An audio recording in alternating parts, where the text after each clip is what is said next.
this lesson is using the distributive property to simplify an expression. What main thing you need to know is when a number is outside of a parentheses, that means we are going to go ahead and multiply that number into the 2x and the plus 4. So when I'm doing this, 6 times 2x is 12x, and 6 times 4 is 24, and it does have a plus sign, so it's plus 24. Again, for this next one, it's 4 times the quantity of 5 plus 8x, so I am going to multiply the number outside the parentheses, by both of those. So I see that 4 times 5 is equal to 20, and 4 times 8 is 32, and it is a plus 32n. Again, these are in simplest form. We cannot put the number together with the variable because they're unlike terms. Looking at the next one, now this is a little bit different. It does have a subtraction sign. And so as we're working it, we're going to go ahead and we can think of that as a subtraction sign, or we could think of it as a negative sign. So to make life easier for what we're going to be doing down below, I'm going to be, when I'm multiplying out, thinking of that as a negative 7.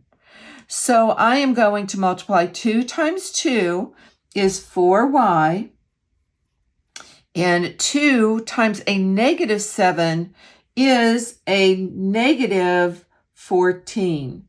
So our expression in simplest terms is 4y minus 14.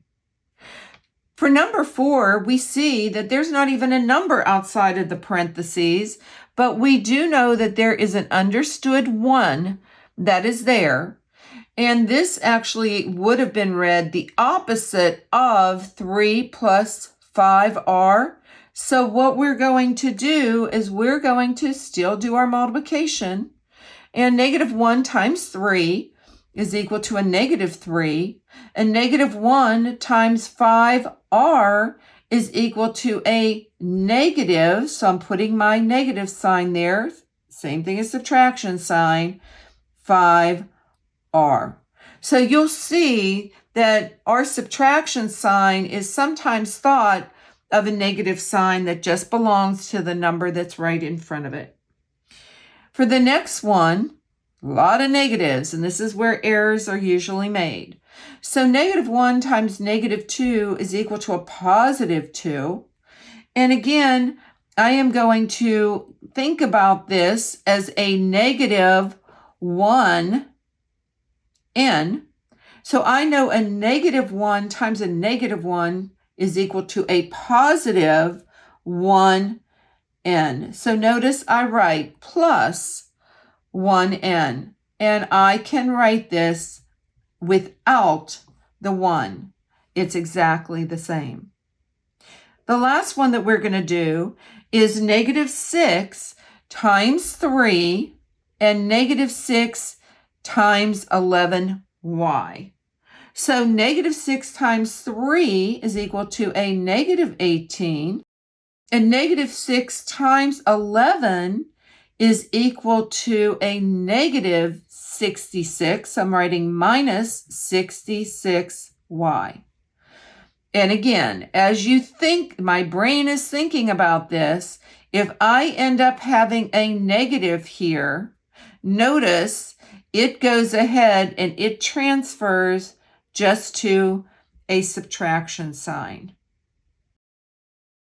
If this video was helpful to you today, please add a like, comment, and most importantly, subscribe for more Math with Marcia.